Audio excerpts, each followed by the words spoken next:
I consider this very Filipino still, but I wanted to move our tradition into something that would be so global. That's why I went to ready to wear. That a CEO comes in, can buy something, his secretary, his accountant, can come in, can buy something. I mean, like, why? Yeah. Why should there be a lot of boundaries? I wanted it to be borderless.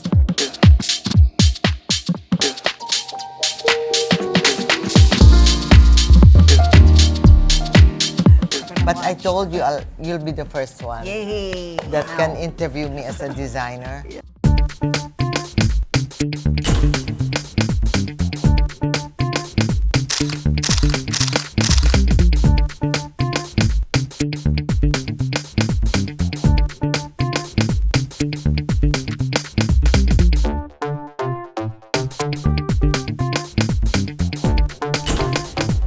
There are 4 things you should never ask anyone who's just lost a beloved person.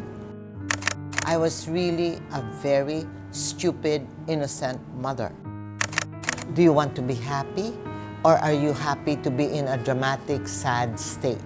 At bago tayo magpatuloy, mag-subscribe naman kayo, paki-click ito, mag-like na rin, at kung may suggestion kayo ng Usapang Real with Luchi, put it down in the comment section and we'll do our level best to get it for you. Hello, ma'am. Ayan. Nice to see you again. Don't call me mom. Okay. What will I Sexy call Jeannie. you? Okay. Yeah, I want to see Wow. the color on her.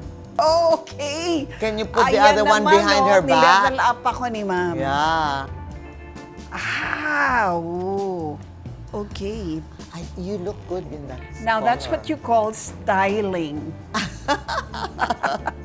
Sige, we'll start na. Hi everyone, I'm Luchi Cruz-Valdes and welcome to Usapang Real with Luchi. As you can see, I'm in a fashion house. And this is the atelier of one of the most enduring names in fashion, Jeannie Goulbourn. Hi, Ma'am Jeannie. Hello. I'm So- looking at you. You haven't changed. Wait a minute. Dapat ikaw yon. You're the one who has hardly changed. I Oh mean, my gosh. in the 1990s, I remember you were always in the magazines, dubbed as one of the most beautiful faces. Really? And you were not only Scared. a model, you were a designer even then. And natatandaan ko, you designed for SM. You gave everyone really classy options at not so expensive prices. I remember that. So Well- I proudly owned about 3 Jeannie Goulbourn dresses. Well, Luchi, I have a confession to make. Sige, ma'am. I didn't really want to be a fashion designer. I So- wanted to be a scriptwriter in Hollywood. And I wanted to be in the middle of a lot of the actresses I loved. And my favorite was when E.T. came around. Of course. Because then, because I'm still a victim of Hollywood movies, but now K-drama. And, Victim eh. and when I married my husband, I even said, even if I marry you, will you allow me to spend 2 nights, overnight, with Steven Spielberg? The director of Steven E.T. Spielberg. Yeah, because Yes. I want to see how creative he is. Oh, wow. Pero imbes na film, dito mo binuhos ang creativity Yes, mo. I went into fashion because my aunt is Slims, and I grew up practically with the eldest sister of Salvacion, which is Purificacion. So I admired her, I adored her. And my daddy said, being Chinese, mestizo, Chinese, he says, how will you earn money kung ka scriptwriter ka sa Hollywood? What if you don't sell any of the script? And so it made me think, and I said, okay. In between my break of 3 months, coming back at the age of 25, and then so 5 years in New York with McCall's magazine, I thought maybe I'll bring McCall's magazine here, or I had a chance to bring Harper's Bazaar Wow. Yes, I was then 25 years old.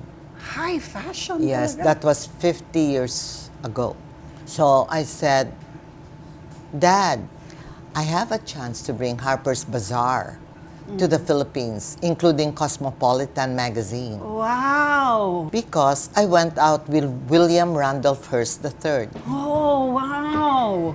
Talagang Yeah. okay, when William Randolph Hearst, of course, owned the very famous He owned Hearst it. publications. He owned it. He was the And favorite of the grandfather. We dated for about 10 months. You did? Yes. Teka lang. Ito na yata ang height of. I've never said it to anyone. But now at my age, it's okay. Wow! Alam niyo ba kung gaano kayaman si William Randolph Hearst? Okay? O, i-roll niyo na yung file video. Hearst was a true revolutionary. He'd get a story, run it in the newspapers, tell it over the radio, and turn it into a moving picture. He understands that a multifaceted media empire has enormous power. I just liked him as a person. How was he as a person? Oh, fantastic. Very kind. And then that's the one that I became the talk of McCall's magazine, where I was working. I was the talk, I was the gossip. And it reached my boss, the editor-in-chief, Shana Alexander, Wow! who promoted me to assistant fashion editor. And before, and she said, "What's this I hear? Are you moving to the Hearst publication?"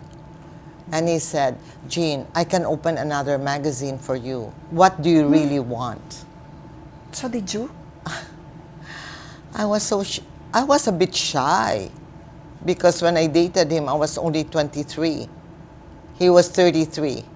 Wow! Well, that's not a bad age gap. And actually, I met him through Ado Escudero. Oh, I see. You know the Villa Escudero? Yes, yes, yes. Ado was one of my very best friends. So parang, okay, let me get this straight. So kayong mga nasa upper crust talaga, you were really hobnobbing with also the upper crust. Darling, in I New York. wasn't on the upper crust. Actually, I had to eat hot dogs and every day and eat at Nathan's to save money to buy a $128 Yves Saint Laurent boots. $128 Then. in the 1980s. 1969. So anong value nun ngayon? Million. Probably $2,000 Oh my goodness. or $3,500 for an Yves Saint Laurent boots. So upper crust ka nga.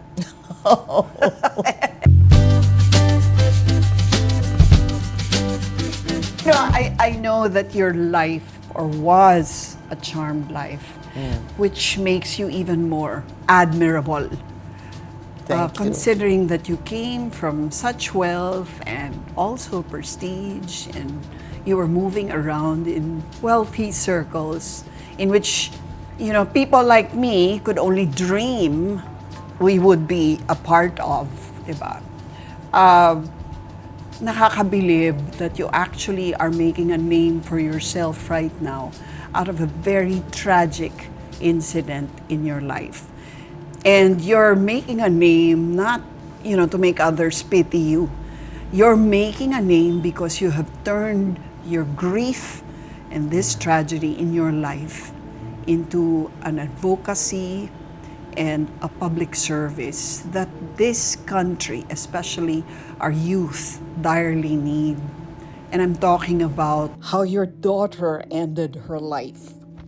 Can you tell us about that? Well, I lost Natasha in 2002. She had really, really damaged her back because she was carrying weights. She was doing 2.5 hours to 3 hours every day in Hong Kong in the gym. Okay. But she wanted really a beautiful body because from 9 years old until the age of 27, when she passed away, her biggest idol was Madonna. So she wanted a body like Madonna. Okay. But she was big boned. She had the British Canadian body, not the Asian body. And she was on Vioxx. What's that? That medication has been taken off the shelf Oh. 4 years after her death. Okay. It had very unusual side effects Like, on the brain. And then she was given by an Australian doctor, psychiatrist, 4 pills because she couldn't sleep. She was sleeping at 2 in the morning. She had no appetite to eat. Those were symptoms, which I always tell moms to be aware of these symptoms. The third symptom was she started seeing shadows, and she would tell me, "Mama, I'm hearing voices." And then, "Mom, my brain is like floating with all these medications. I feel like my life is on slow motion." So I got very concerned. And about the spirits and that she sees, the shadow and the voice, I brought a Chinese feng shui and I brought a priest because she was right near where the Japanese tortured the Chinese, near the hill where she was staying in Hong Kong. So immediately, within 3 weeks, I moved her to another apartment. I see. Okay. I didn't at all suspect the medications. No suspicion. I was really a very stupid, innocent mother. Well, but it was also the psychiatrist that prescribed, so you I were trusted probably psychiatrists trusting, the way I trust priests. Exactly. But today I don't. When I didn't see the symptoms. So my pain was regret, anger, and really feeling stupid. So what happened finally? So Nata. she was experiencing all the symptoms. Yeah. And Yes. you I did never thought spiritual. about the medicines. She deteriorated. How long before? It took 8 to 9 months. I mean, a mixture of everything. Broken heart from a boy she trusted, that she even considered of Marrying. maybe marrying. So it was a confluence Yes. of the medicines she was taking. And then she gave up her job at 9 West. She was the product development head Wow. for 9 West. She opened her own business called Morphology. But was she taking meds already then? She was still designing when the meds started. Then she told me, "Mom, I can't seem to be able to face people. Can you be my marketing girl? Can you just quit everything you're doing? And I just would love to give you all my profit. I just want you to be my partner."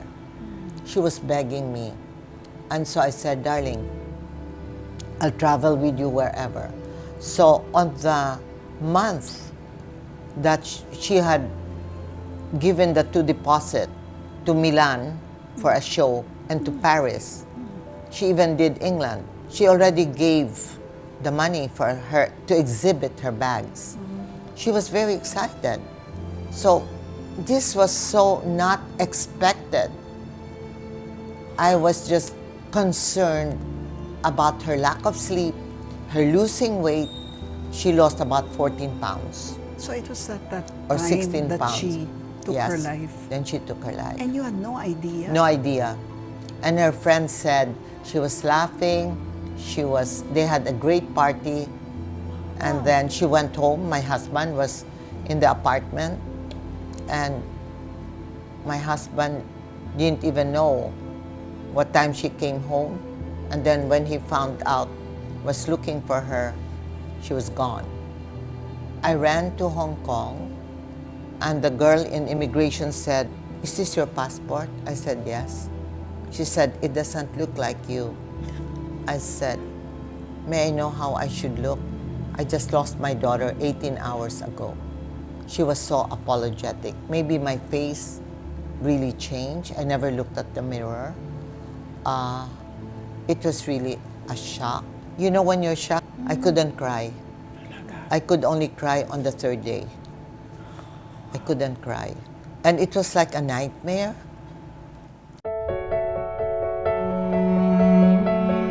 This is something I want to tell the audience. There are 4 things you should never ask anyone who's just lost a beloved person. What happened, and do you know why she did it? I heard that, then there's all these rumors being told to me. Can you imagine? It's only 48 hours after it happened. And then the fourth is, she's better off in another world in heaven. I mean, these are four things that no one should tell a person, a mother in shock. And then the gossip and the rumors, speculations got so blown out, I decided to confront. I confronted a group that was doing Bible study with me. And I said, do you know how shocking it was for me? Do you know how painful? You are all mothers. Just imagine one of your child in this and you in my situation. I would never talk and speculate what happened to your child. So I did. I said, so I would like to pray for each of you that it never happens to you. And I forgive you all for speculating. How about I tell you what a great girl she was? So I said, do you have a daughter who manicures and pedicures you? Who pays 6 months advance to Hutch Clark so I can do my gym classes? Who pays a beauty parlor 3 months in advance so I can cut my hair every 2 weeks and do a massage and a facial? She paid for all of that. Now, do you have a daughter who cooks for you? She comes home every month for 5 days or 4 days. She cooks, and 1 day is just for my mom and her friends. Wow. I think it's very hard to find a daughter like that. Yes, she was so ideal. And she loved the poor. Oh, she did. She helped me with the orphanage, with the Tulay ng Kabataan. I became the president for 3 years. And And was the one that sang for the Pope. nice. She would sit there, hold a child with wet pants, put on her lap, and feed a child. Really. What a beautiful soul. Yes. At the height of all the talk of people about Jeannie Goulbourn's daughter, I imagine ganun yung naiisip ng mga tao. Yes. Ano hong naramdaman nyo as a mother? What went through your mind as you imagined what people were saying about you? I'm quite concerned about the image I have in society, you know, because there's a part of our ego. Okay, I make good clothes. People tell me I'm a good designer. So that was my ego trip. Right. And they would say, my God, your daughters are so beautiful and they're so elegant. They act like princesses. That was my other ego trip. Suddenly, I was there at rock bottom, emotion. It's very difficult to save myself from pain. I turned away and I decided for 4 years to really attend all the retreats I could, get back to my soul, understand my soul mission. And after discernment, we call it discernment. I did Hindu meditation for 5 years. That silence is the most safe space because it's in silence that God talks to you. And that's how I got back feeling that what society says does not matter. It must have hurt so deeply, no? Oh, yeah. Knowing that she was such... Kasi I can imagine, I'm also a mother, no? And sometimes, you know, when you weigh yourself against tragedies like these, you're either going to feel really angry because you feel something very valuable was taken away from you, or you feel guilty because you feel that you didn't do what you should have done, it wasn't enough.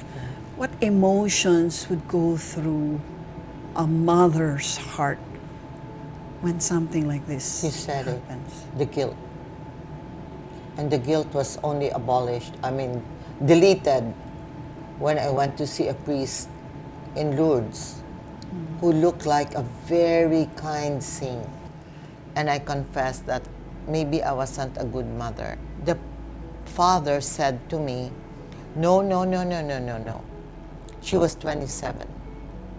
You had no control, and don't feel guilty. Because I told him my routine. I didn't have a yaya. The minute they're 3 years old, I got rid of the yaya because I'm in charge. So hands-on. I taught them, I'm very hands-on. I taught them how to pack their clothes and all. I did their sandwiches. I brought them to school every day. I picked them up.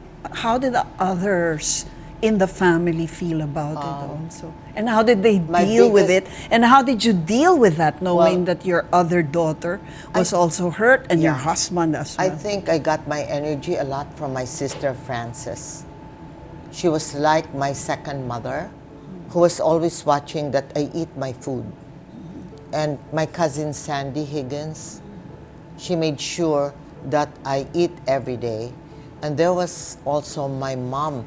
I had to be strong for my mom, who adored this child. They were like twin souls.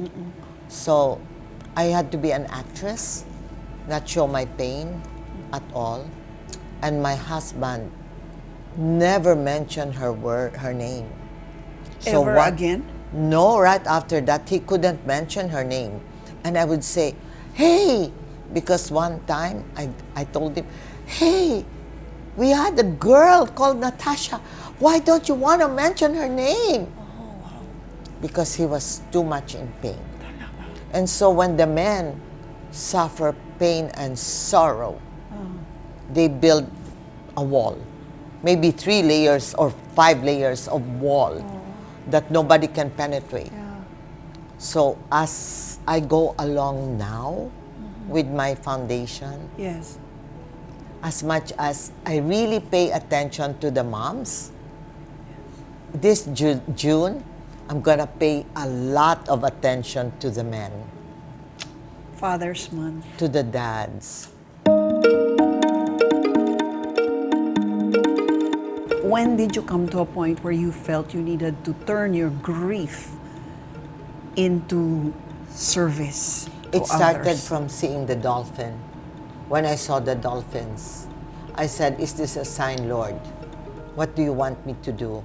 So I said, I'm sorry, give me the sign, and this is your sign. And then when Sister Mary Niere told me, we've spoken to each other, not even a month, about almost 10 months, it's time for you to make up your mind. Do you want to be happy, or are you happy to be in a dramatic, sad state? She said that, which I thought was a bit cruel at that point of time. But I called her up to say, thank you. It was like somebody splashed. Wake up call. Wake up call. Like somebody splashed cold water, and I was still in this state of, Yes. sadness. And so when Dr. Ricardo Soler said, I understand everything, you're talking about medicine, doctors, I'll tell you more about it.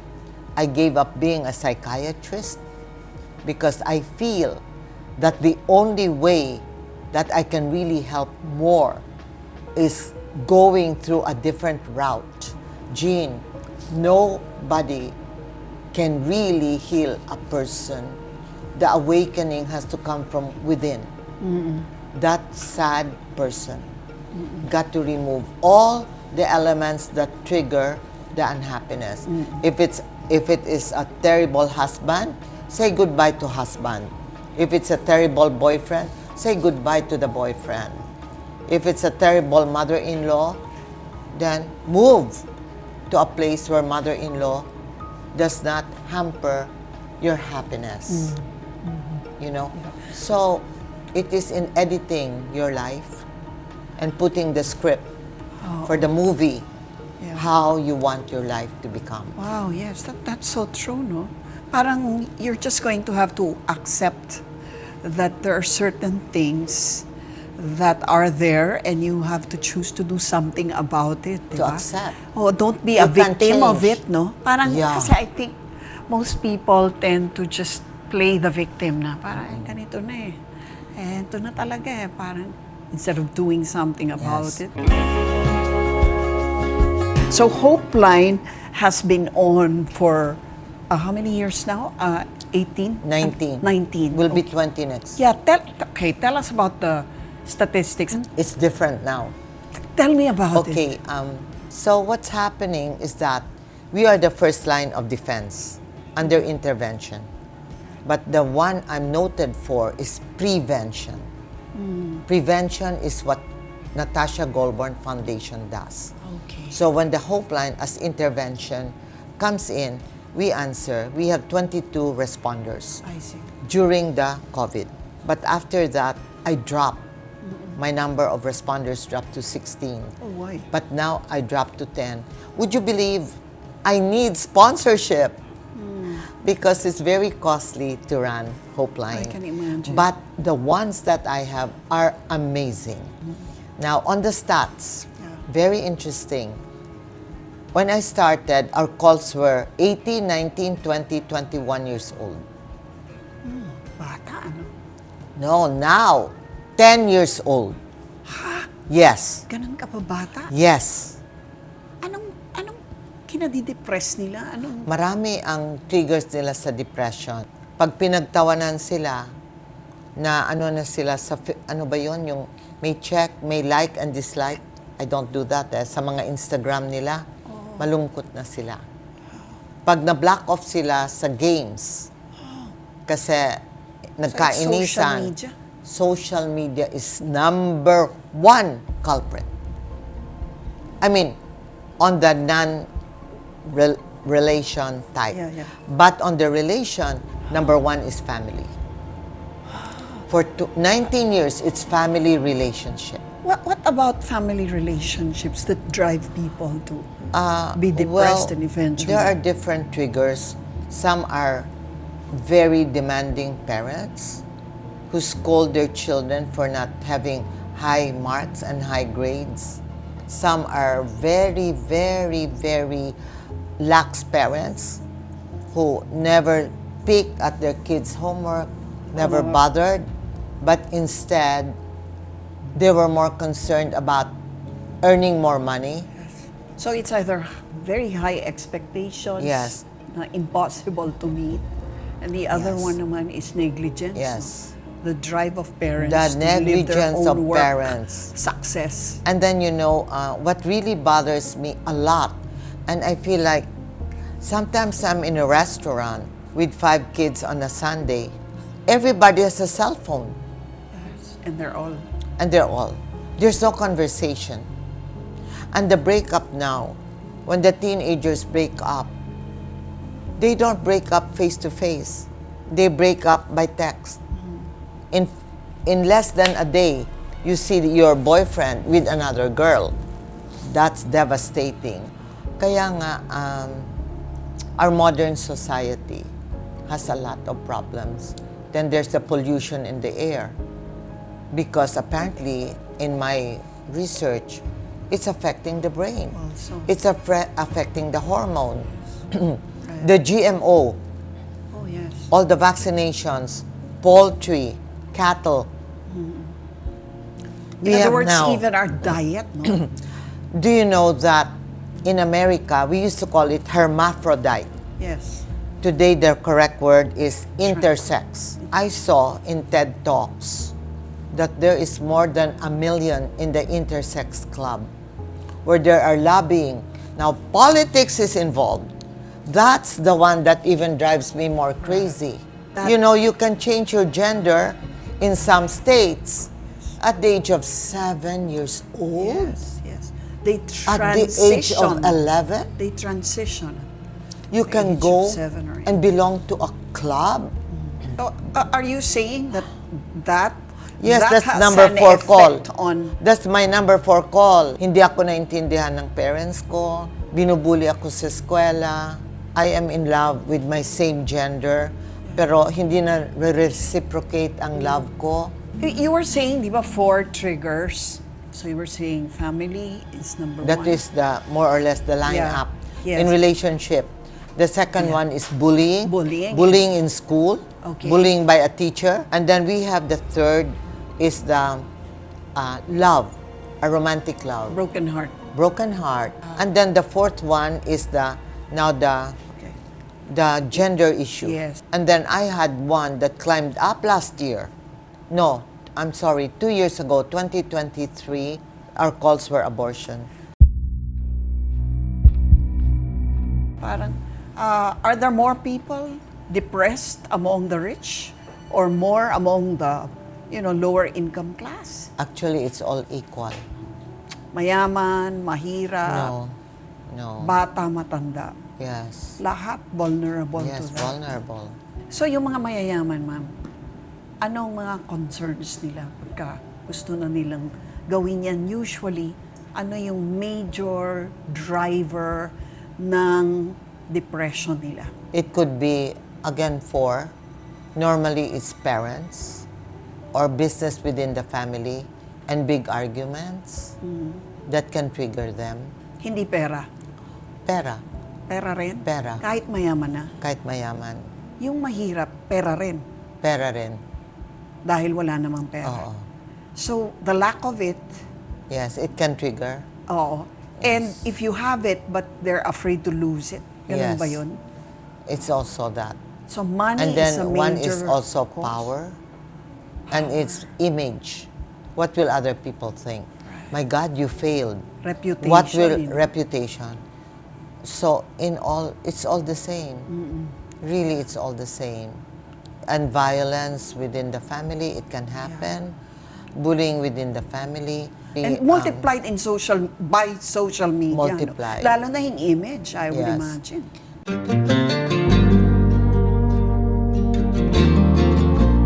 Ever go away? Do you ever get healed of depression or the tendency or the It can- attraction? The person see it coming. They see their trigger. I'm sure 7 out of 10, if they're sensitive to who they are, the feelings of the body, they will feel. Or the words, the trigger, they should know and confront it. So meron talagang mga ganun pala. No? Yes. And so what does healing look like? Healing actually, changing the mindset is number one. You accept what you cannot change, but change the way you look at it. Kaya know. pala serenity prayer, no? Yes. What is one thing you wish every Filipino knew about mental health? It is not insanity. Kasi dito, pag sinasabi, mental ka, that means there's something wrong with your head. It's not insanity. But there are a lot, Hindi ka baliwan. hindi ka baliw. Kasi pag may mental health challenge ka, ikinahihiya ng buong pamilya. Right. Talaga. And because we lack. We have 5,000, more or less, accredited, licensed psychiatrists, psychologists, guidance counselors to 110 million Filipinos. Oh, wow. Talking 22,000 Filipinos to one psychologist. Oh Yes. my goodness. What's the ideal? Should be about 300 To to one 600 psychologist. to one psychologist. Madami na nga yun kung tutuusin. Eh. That's why our problem now is, so the peer that we're doing has yielded fantastic. The teachers now are telling the student leaders, these are alam na nila yung symptom. Yes. Sila na ngayon ang nakikipagkaibigan. Right, pwedeng sila na eh. Nagchichika sila, chinichika-chika Yes. nila. So when they make chika, they understand. They're the frontliners. They're now the frontliners, the students that we train. Right. So we have trained so far 9 schools about. Wow. And then we have started music therapy, music as therapy, and then art, drawing. We will do full focus by October till next year, October. What to you has been the real cost of your advocacy? Well, it cost me my time. I have sleepless nights because if I couldn't prevent something from happening, I call Rene at 1 in the morning, 11 in the evening. I call Rene, I text him and I say, what could we have done?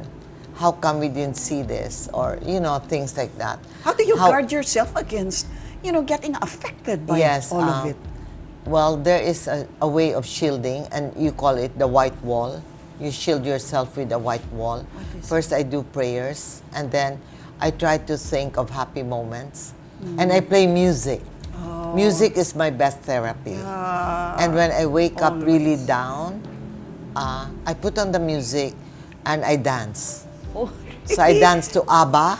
Oh, wow! So that's Mamma why Mia to. That's why I have a Mamma Mia show. And this is dedicated to moms.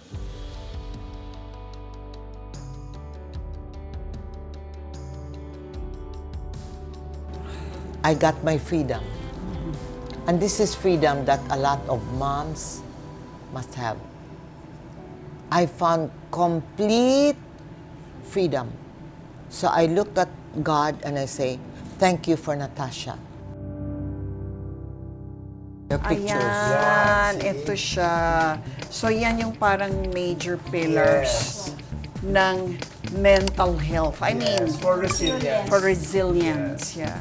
This I did, and this was my size before. When you met me direct, Mark, siya bagay sa'yo. this is my size when you met me. That's your size. I was as slim as you. I was slim. There. Wow. Oh, there. Grabe, copper to, copper. That's why I entered ready to wear, Yes. because I just have to let all our Filipino You can't women. stand it. No, I want them to feel elevated. This is the cocoon. I did a story. I did a story on you sa Bacolod Factory. Yeah.